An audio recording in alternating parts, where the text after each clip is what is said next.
नमस्कार, city light में स्वागत है आप सभी का। आप देख रहे हैं एबीसी 24। मैं हूं आपके साथ श्रवण तंबोले। बुलेटिन की शुरुआत करेंगे बड़ी खबर के साथ। खरगोन में पुलिस को बड़ी कामयाबी मिली। पुलिस ने 42 अवैध देसी कट्टे और पिस्टल के साथ एक तस्कर को यहां से गिरफ्तार किया। जब्त हथियार की कीमत करीब 7,70,000 रुपए बताई जा रही है। चुनावी समय में अवैध हथियारों को लेकर पुलिस की यह चौथी कार्रवाई है। पुलिस ने अब तक करीब 100 से अधिक अवैध पिस्टल और देसी कट्टे जब्त किए हैं। पुलिस ने बताया कि गिरफ्तार आरोपी मनोज शर्मा पर खंडवा सहित अन्य जिलों के अलग अलग थानों में 13 केस दर्ज है। आरोपी के किन किन लोगों से तार जुड़े हैं, इसकी जानकारी अब पुलिस निकाल रही है। रायपुर में एक बार फिर चोरों का आतंक बढ़ गया है। राजधानी के 2 अलग अलग थानों में चोरों ने कुछ ही घंटों में दिन दहाड़े लाखों रुपए की चोरी को अंजाम दिया है।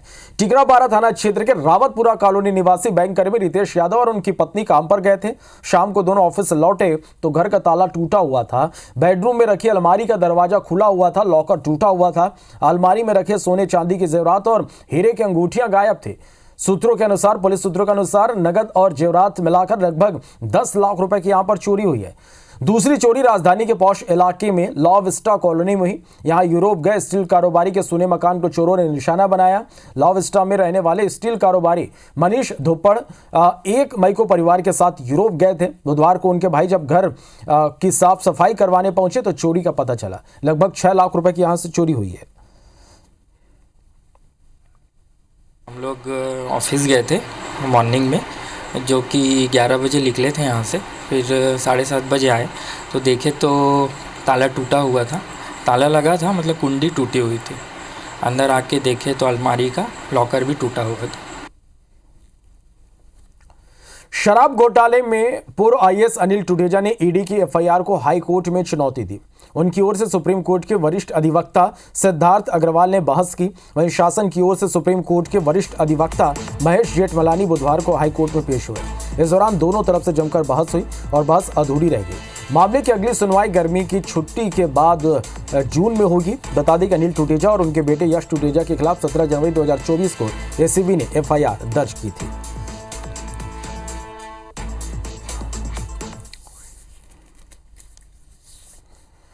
सीएम डॉक्टर मोहन यादव ने रतलाम सीट से बीजेपी प्रत्याशी अनीता चौहान के समर्थन में झाबुआ के थांदला में रोड शो किया। इस दौरान सीएम ने जनता से अपील करते हुए कहा कि विकास की राह पर आगे बढ़ाने के लिए और देश के दुश्मनों को जड़ से खत्म करने के लिए बीजेपी को जिताना जरूरी है। वहीं राहुल गांधी के गरीबी हटाने वाले बयान पर तंज कसते हुए सीएम ने कहा कि 60 साल में कांग्रेस ने गरीबी दूर नहीं की। कांग्रेस ने झूठ बोलने के अलावा कुछ नहीं किया। वह अपने घमंड के चलते खुद का नुकसान करती जा रही है। आपकी छाती पे क्यों सांप लौट रहा है? आपके तो हाथ में कुछ है ही नहीं। आप तो वैसे ही खाली हाथ हो। आप तो वो ट्रेन में सवारी बैठने जीतने की बात कर रहे हैं कांग्रेस। हमने कहा तुम ऐसी रेल में बैठे हो जिसके ना आगे इंजन ना पीछे इंजन, खाली डब्बा पटरी में खड़ा है। इसको आगे ले जाओ ना पीछे, जाती जहां पड़ी रहे, फायदा है क्या? अडानी अंबानी को लेकर प्रधानमंत्री नरेंद्र मोदी के दिए बयान ने सियासत गरमा दी है। कांग्रेस प्रवक्ता जितेंद्र मिश्रा ने कहा कि मोदी फिर मूल मुद्दों से लोगों को भटकाने की कोशिश कर रहे हैं। अगर मोदी जी में हिम्मत है तो उन कारोबारियों के नाम लेकर बताएं जिनके हजारों करोड़ रुपए कर्ज माफ किए गए। वहीं बीजेपी के प्रदेश मंत्री रजनीश अग्रवाल ने इस पर पलटवार करते हुए कहा कि अडानी अंबानी कोई आज से व्यापार नहीं कर रहे हैं। प्रधानमंत्री नरेंद्र मोदी ने कांग्रेस के शहजादे से सवाल किए, कांग्रेस में साहस है तो जवाब दे। अडानी अंबानी अकेले नहीं, इस देश के बड़े उद्योगपतियों का 13.5 लाख करोड़ रुपया माफ हो सकता है। इस किसान का 2 लाख रुपए माफ नहीं हो सकता है। इसका मतलब किसान विरोधी सरकार है। पहले से ही अडानी और अंबानी कोई मोदी जी के कार्यकाल में पैदा नहीं हुए। ये कई सालों से इस देश में नहीं दुनिया में व्यापार कर रहे हैं। इनका सगा संबंध कांग्रेस पार्टी से राज्यों की सरकारों में भी रहा है, अलग अलग राज्यों की सरकार के दौरान, और अभी भी है। जो मोदी जी ने तेलंगाना की धरती से कांग्रेस के शहजादे से सवाल किए हैं, कांग्रेस में साहस है तो जवाब दे। कांग्रेस नेता सैम पित्रोदा ने फिर पार्टी को मुश्किलों में डाल दिया। पित्रोदा के बयान पर बीजेपी पूरी ताकत कांग्रेस को निशाना बना रही है। उधर सैम पित्रोदा के बयान पर हो रहे बवाल के बाद पार्टी ने पित्रोदा के बयान से किनारा कर लिया। मध्य प्रदेश कांग्रेस के प्रवक्ता भी पित्रोदा के बयान से पल्ला झाड़ रहे हैं। ये दावा कर रहे हैं कि कांग्रेस सैम पित्रोदा की सोच से बिल्कुल अलग है। वहीं इस पर बीजेपी के प्रदेश मंत्री रजनीश अग्रवाल ने कहा कि कांग्रेस की विभाजनकारी नीति रही है, देश का विभाजन कराने वाली कांग्रेस ही रही है। कांग्रेस किससे किनारा कर रही है? विदेश की धरती पर जाते हैं सैम पित्रोदा, बाजू में बैठते हैं राहुल गांधी, गुणगान करने के समय जब राजीव गांधी जी के गुणगान करते हैं तो सैम पित्रोदा का नाम लेते हैं। तो ये कांग्रेस किनारा नहीं कर सकती। कांग्रेस की असलियत यही है, कांग्रेस की सच्चाई यही है। पर सैम पित्रोदा का बयान उनकी निजी राय होगी।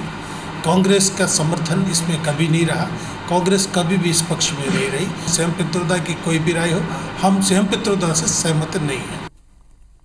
सैम पित्रोदा के बयान पर राजनीतिक बवाल मचा हुआ है। बीजेपी जमकर हमला बोल रही है और इसी कड़ी में छत्तीसगढ़ के वन मंत्री केदार कश्यप ने भी सैम पित्रोदा के बयान पर तीखा हमला बोला। उन्होंने कहा कि सैम पित्रोदा से ज्यादा समझदार तो कुएं का मेढक होता है। उन्हें ना तो देश की समझ है ना संस्कृति की। इसके अलावा भी अन्य मुद्दों पर केदार कश्यप ने खुलकर बात की। छत्तीसगढ़ के मंत्री केदार कश्यप जी हमारे साथ हैं, बातचीत करेंगे। सैम पित्रोदा ने जो आज बयान दिया, उन्होंने कहा कि भारत के लोग, पश्चिम के लोग अरब लोगों से मिलते जुलते हैं, नॉर्थ ईस्ट के लोग चाइनीज टाइप के लगते हैं और दक्षिण के लोग अफ्रीकन टाइप के लगते हैं। इस तरह का बयान दिया है, क्या कहेंगे? सैम पित्रोदा के बुद्धि को मैं सलाम करता हूँ। सैम पित्रोदा को हमारे न भारतीय तक की जानकारी है, न यहाँ की संस्कृति, न यहाँ की प्राचीनता, किसी भी विषय की जानकारी नहीं है। इससे तो बेहतर कुएं का मेंढक है जो उससे ज़्यादा समझदार है। कहीं ना कहीं से कांग्रेस पार्टी को ऐसे लोगों पर विचार करना चाहिए और इनको बाहर का रास्ता दिखाना चाहिए जो हमारे देश के इस पर सवाल उठाते हैं। मैं पूछना चाहता हूँ सैम पित्रोदा से, यदि आप इस तरह की भाषा बोल रहे हैं तो आप कौन से देश से के समान दिखते हैं, ये भी आप कहते हैं, स्पष्ट करिए। और कांग्रेस के कौन कौन से नेता किस किस देश से के समान दिखते हैं वो भी स्पष्ट करें। छत्तीसगढ़ में बीजेपी कितनी सीटें जीत रही है? छत्तीसगढ़ में जो वातावरण देखने को मिला है उसमें 11 के 11 सीटों पर भारतीय जनता पार्टी विजयी होगी। कांग्रेस के नेता भले ही कुछ कहते रहे लेकिन कांग्रेस कहीं पर भी एकजुट नहीं हो पाई। तो ये मंत्री केदार कश्यप जी, उन्होंने पूरी डिटेल से बात की और 4 जून को जब परिणाम आएंगे तो पूरी तरह से भाजपा के पक्ष में होंगे। कैमरा पर्सन धर्म साहू के साथ राजेश राज, IBC 24 रैप। इंदौर लोकसभा सीट पर इस बार अलग अलग तरह की सियासी लड़ाई जारी है। अक्षय कांति बम के नामांकन वापस लेने के बाद कांग्रेस नोटा का समर्थन में प्रचार कर रही है, जिससे बीजेपी कांग्रेस आमने सामने है। कांग्रेस नेताओं की तरफ से लगाए गए नोटा के पोस्टरों को फाड़ते हुए बीजेपी पार्षद का एक वीडियो सामने आया जिस पर कांग्रेस ने आपत्ति ली। कांग्रेस के प्रदेश महासचिव ने वीडियो के साथ चुनाव आयोग से इसकी शिकायत की।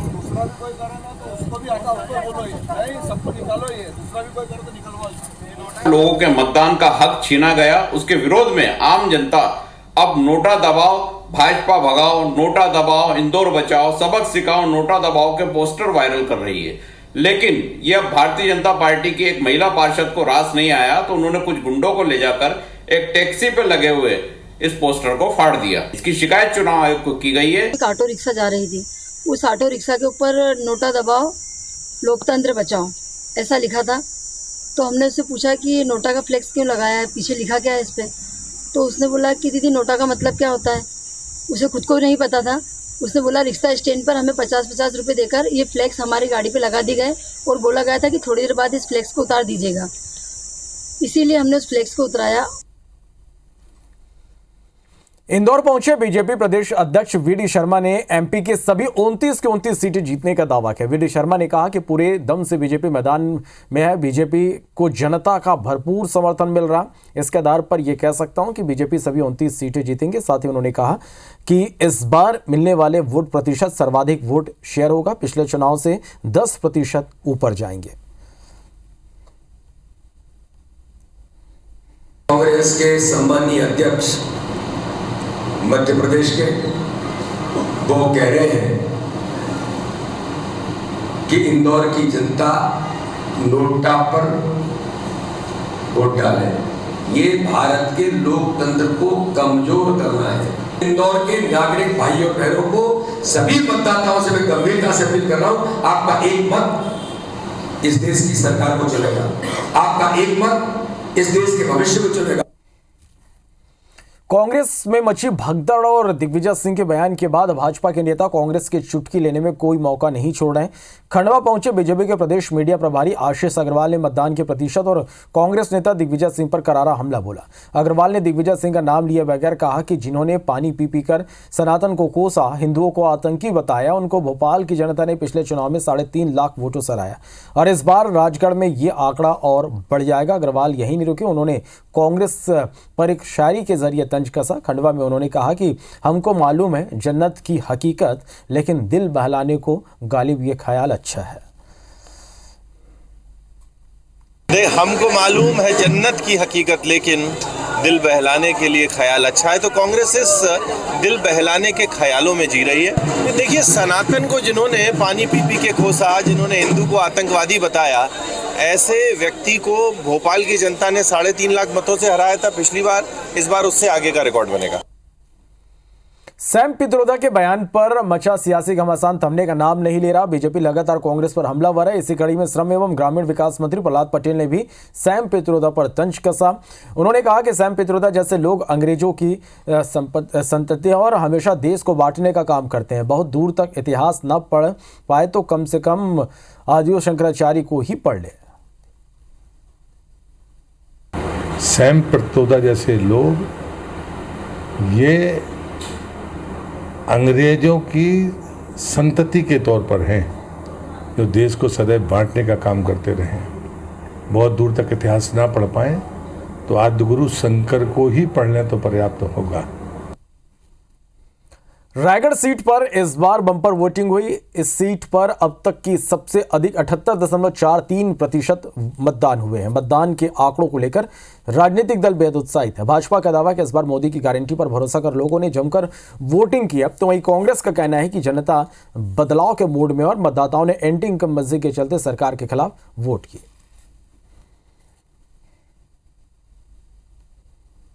रायगढ़ लोकसभा में पिछले 2019 के लोकसभा चुनाव की बनिस्बत 1.5 से 2.5% का ज़्यादा पोलिंग हुआ है। 79% पोलिंग हुआ है, जो कि छत्तीसगढ़ में एक कीर्तिमान हासिल किया गया है। लोकसभा रायगढ़ में प्रदेश सबसे ज़्यादा पोलिंग हुई है। खास बात ये रही है कि ग्रामीण क्षेत्रों में अच्छी पोलिंग हुई है। रायगढ़ संसदीय क्षेत्र में सबसे अधिक मतदान धर्मजयगढ़ विधानसभा में हुआ, तो सबसे कम मतदान सारंगढ़ विधानसभा में हुआ। छत्तीसगढ़ के राजकीय पशु वन भैंसा के संरक्षण को लेकर तमाम कोशिशें फेल हो गई और इसके बाद अब इंद्रावती टाइगर प्रोजेक्ट में वन भैंसे के संरक्षण पर जोर दिया जा रहा है। माना जा रहा है कि केवल छत्तीसगढ़ में इंद्रावती टाइगर प्रोजेक्ट में ही शुद्ध नस्ल के वन भैंसे बचे हैं, लेकिन इसकी भी सीमा महाराष्ट्र तेलंगाना के राज्यों से लगती है। ऐसे में वन भैंसे की प्रजाति के संकट में होने की आशंका जताई जा रही। बता दें कि बीजापुर और महाराष्ट्र के सीमांत क्षेत्र में हाल ही में सेंड्रा और मार्ड से लगे जंगलों में 17 वन भैंसों का झुंड देखा गया। वन विभाग इन वन भैंसों की शुद्ध नस्ल का डीएनए परीक्षण के जरिए पता लगाएगा। बता दें कि प्रदेश में कुल 37 वन भैंसे हैं। इनमें से 17 इंद्रावती टाइगर प्रोजेक्ट में पाए गए हैं, जिनके सर्वाधिक शुद्ध नस्ल के होने का अनुमान है। अभी हम लोग अपने यहाँ काउंटिंग किया था कुछ महीने पहले, तो हमारे यहाँ 17 वन्य भैंसों की उपस्थिति मिली थी। ऐसे सिरोंचा वन मंडल से बात हुई, उनका कहना है कि उनके यहाँ भी लगातार मूवमेंट होता है और दोनों वन मंडल के बीच में ही होता रहता है। तो अभी हम लोग उसकी साइंटिफिक स्टडी करना चाह रहे हैं वाइल्ड बफेलो की। उनका डीएनए एनालिसिस लेकर उनका परीक्षण होगा, वैज्ञानिक प्रबंधन होगा। छत्तीसगढ़ प्रदेश की प्यास बुझाने वाली गंगरेल डैम में प्रदूषण का खतरा मंडरा रहा है। दरअसल गंगरेल डैम फुठा मुड़ा में मत्स्य पालन करने वाले हितग्राहियों के केस में प्रतिदिन सैकड़ों क्विंटल मछलियां मर रही हैं। कैद संचालक मरी हुई मछलियों को बोरियों में भरकर डैम के पानी में फेंक रहे हैं।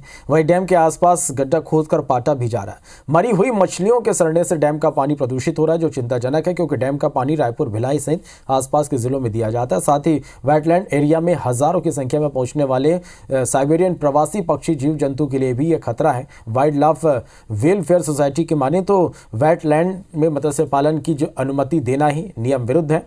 सोसाइटी की माने तो प्रदूषण के कारण प्रवासी पक्षियों की संख्या 80% कम हुई है। जो गड्ढे पटे नहीं थे, मतलब जो खोदे गए थे, उसको हमने यही समझा कि वहाँ पे मछली डंप करने के उद्देश्य से ही वो गड्ढे खोदे गए थे। तो उसके बारे में जो डिटेल जांच है वो जारी है। देश को आज़ाद हुए 70 साल से ज़्यादा का समय हो गया, लेकिन आज भी कई क्षेत्रों में ग्रामीणों को मूलभूत सुविधाएं नहीं मिल पा रही। भीषण गर्मी में पानी के लिए जद्दोजहद की ये तस्वीरें उमरिया जिले के पाली तहसील के बेली गांव की है, जहां ग्रामीण नाले का गंदा पानी लाकर पीने को मजबूर है। गांव में अधिकतर हैंडपंप खराब है, 1-2 हैंडपंप चालू हैं। ग्रामीणों ने बताया कि पानी की समस्या को लेकर उन्होंने कई बार अधिकारियों और जनप्रतिनिधियों से गुहार लगाई, लेकिन किसी ने ध्यान नहीं दिया। ग्रामीणों ने कहा कि चुनाव के समय नेता यहां सिर्फ वोट मांगने आते हैं और चुनाव होते ही गायब हो जाते हैं। वहीं जब मामले को लेकर अधिकारियों से बात की गई तो गोल मोल जवाब देते नजर आए। शासन यही मांग करते हैं, शासन सिर्फ वोट के लिए ज्यादा बोलता है कि आते हैं तो वोट देंगे, हम सब कुछ करेंगे, तुम्हारा सब कुछ करेंगे, कुछ करने वाले नहीं है। यहाँ गरीब सबसे ज्यादा परेशानी जा रहा है, गरीबों को सबसे ज्यादा परेशानी है। पाइपलाइन बिछे है, बाकी हमें कोई पानी नहीं दे रहे हैं। हम कम से कम 1.5 साल हो गए, हमारे बस टूप गिर रहा है नदिया से। इसको जाके निरीक्षण करके देखते हैं क्या समस्या है। यदि कोई माइनर समस्या होगी तो 1 से 2 दिन में चालू हो जाएगा, कोई मेजर समस्या होगी तो उसमें जो भी सुधार करने समय लगेगा उसके बाद चालू हो पाएगा। और इस बार अक्षय तृतीया 10 मई को है। छत्तीसगढ़ में इसे अख्ती तिहार के रूप में मनाया जाता है। इस दिन गुड्डे गुड़ियों की शादी कराने की परंपरा इसे लेकर रायपुर के बाजार सज चुके हैं। जायजा लिया हमारी संवाददाता सुप्रिया पांडे ने। अक्षय तृतीया का पर्व नजदीक है और इस वक्त हम रायपुर के आमापारा बाजार में मौजूद है। यहाँ की सीधी तस्वीर हम आपको दिखा रहे हैं। आप देखेंगे कि अलग अलग तरह के आकर्षक ढंग के तैयार किए गए गुड्डे गुड़िया बाजार में उपलब्ध है। जिस तरीके से शादी के लिए जो सामग्रियाँ तैयार की जाती है, ठीक उसी तरीके की सामग्रियाँ भी बाजार में उपलब्ध है। साथ ही यहाँ पर आप देखेंगे कि ये सिंहासन के लिए जो कपड़ा है वो भी है, ये चुनरी है। तो इस तरीके से अलग अलग तरह की जो वैरायटियाँ हैं वो बाजार में है। भैया बताइए कि किस तरह की सामग्रियाँ इस बार बाजार में है? सब सामग्री मेरे पास इस बार तो और बहुत अच्छा सामग्री आया है। तो आप देखेंगे कि ये जो गुड्डा गुड़िया है वो काफ़ी आकर्षक ढंग से जो है वो तैयार किए गए हैं। और अगर हम मटके की बात करें तो आप देखेंगे कि मटका भी यहाँ पर बड़ी संख्या में उपलब्ध है। कहा जाता है कि अक्षय तृतीया के दिन दान की भी परंपरा है, तो उस दिन लोग मटका भी दान करते हैं। कैमरामैन योगेंद्र मिश्रा के साथ सुप्रिया पांडे, IBC 24 रायपुर। केरल के राज्यपाल आरिफ मोहम्मद बुधवार को अयोध्या पहुंचे। उन्होंने बहराइच शहर से अपने रिश्ते और अयोध्या का पड़ोसी होने का जिक्र किया। इसके साथ ही उन्होंने अयोध्या को लेकर भी खुलकर अपने भाव प्रकट किए और कहा कि अयोध्या को लेकर जो भाव उनके मन में पहले से था वो आज भी है और श्री राम जन्मभूमि मंदिर में प्राण प्रतिष्ठा के पहले भी वो अयोध्या आए थे। अब वो श्री राम जन्मभूमि मंदिर निर्माण के बाद दर्शन करने आए हैं।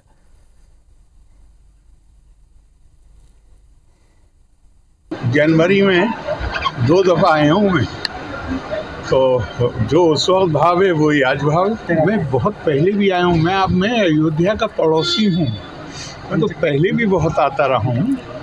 तो हमारे लिए तो ये खुशी नहीं, गर्व का। 22 के पहले आए हैं, अब 22 के बाद आ रहे हैं। तो इसी के साथ फिलहाल इस बुलेटिन में इतना ही। नमस्कार।